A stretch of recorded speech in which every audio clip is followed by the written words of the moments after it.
Once upon a time, in the heart of Ibibio land, there was a village unlike any other, blessed with lush forests, golden fields, and a river that never ran dry. But among its greatest blessings were 7 remarkable sisters, each gifted with an extraordinary ability. The eldest, Ekama, was wise beyond her years. Her visions of the future were as clear as the morning sun, and her advice guided the village through many difficult times. Ikwo, the second sister, had a bond with the wind itself. Whenever she sang, the breeze would shift to carry her voice far and wide. And Ndifreke, the third, had healing hands. Wounds closed under her touch, and the sick found relief just by her presence. Anwan, the fourth, was a huntress without equal. No animal could outrun her arrows, and no trap she set ever failed. Eno, the storyteller, had a voice so powerful that people could see the worlds she painted with her words. Ima, the dancer, could store the spirits with her movements, making even the most sorrowful heart feel light. And the youngest, Uvem, had a gift like no other. She could hear the whispers of the ancestors, secrets that had been lost to time. Together, they were a force of nature, admired and loved by all. Wherever they went, laughter followed. The people of the village looked upon them as a blessing, a divine gift sent to bring prosperity. But admiration is fragile, and as the sisters' fame grew, so too did the whispers of jealousy. Not everyone saw the sisters as a blessing. In the grand hall of the village chief, shadows gathered. Chief Etim Obong, a man whose power was unquestioned, sat upon his carved wooden throne, his face dark with brooding thoughts. "They are loved more than you," came a voice, smooth and calculated. It was Ensa, the high priestess. Her robes, woven with sacred patterns, shimmered in the dim torchlight. She leaned closer, her eyes gleaming like a serpent's. "My chief," she continued, "these sisters are no ordinary women. No human should wield such power. The spirits warn me, if they remain, your rule will crumble." The chief clenched his jaw. He had seen the way people listened to Ikama's words over his own, how they marveled at Ikwo's control over the wind, how they turned to Ndifreke for healing rather than the village medicine man. Beside him, Ufot, his most loyal warrior, frowned. "The villagers adore them," he said hesitantly. "If we move against them, we might anger the people." Enasa smiled. "Then we must turn the people against them first." And so, the first seeds of betrayal were sown. One evening, as the sun dipped into the horizon, painting the sky with the streaks of fire, the village drums sounded, an urgent call that summoned everyone to the square. The people gathered quickly, murmuring in confusion. The 7 sisters stood in the center, their wrists bound with rough rope. Gone were their joyful smiles, replaced by grim determination. Chief Etim Obong stood before them, his voice booming. "These women have brought misfortune upon us," he declared. The villagers gasped. "Our success, our fortune, our blessings, do you truly believe they come without a price?" Enasa's voice rose, thick with venom. "The spirits have spoken to me. These women are the cause of our future doom. If we do not act now, we will all suffer." Doubt flickered in the crowd.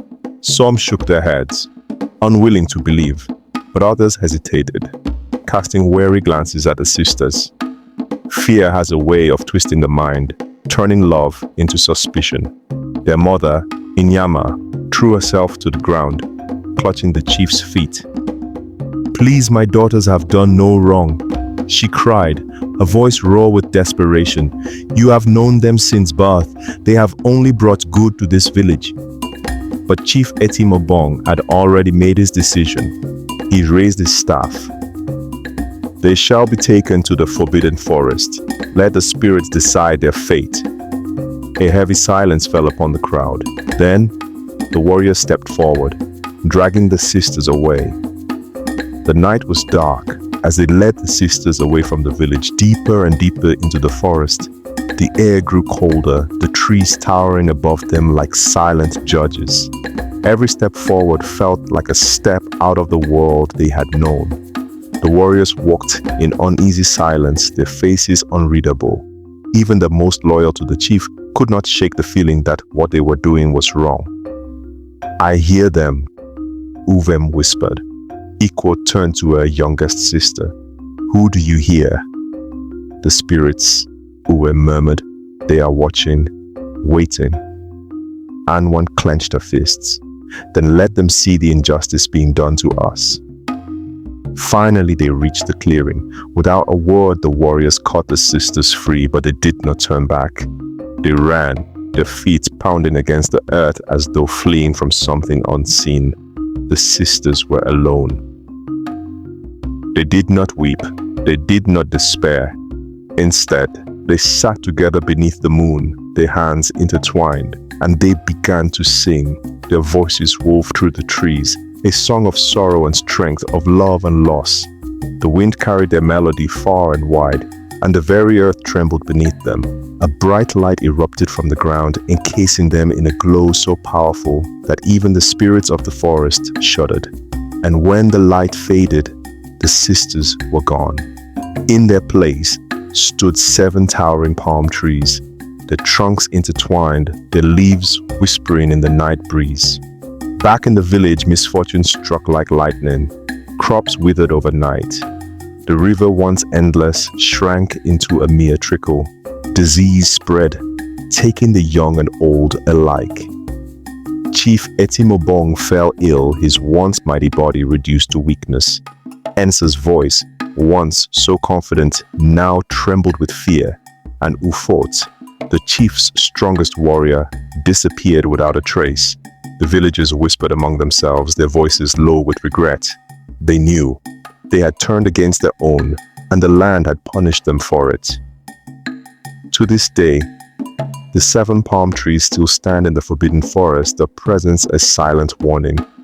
On quiet nights, when the wind rustles their leaves, some say you can still hear them singing. A melody of sorrow, of justice, of a love that never faded. And so, the people of the Ibibio tell their children this story so that they will remember. For those who forget the past are doomed to repeat it, and the spirits, they never forget. But what do you think really happened to the 7 sisters? Were they taken by the spirits, or did their powers allow them to escape into another world? Legends like this remind us of the mysteries hidden in our history, stories that must never be forgotten. If you enjoyed this tale and want more captivating African stories, don't forget to like, comment, and subscribe to this channel. Hit the notification bell so you never miss an episode of our thrilling folklore and historical legends. And remember, the spirits are always watching. Until next time, stay curious, stay enchanted.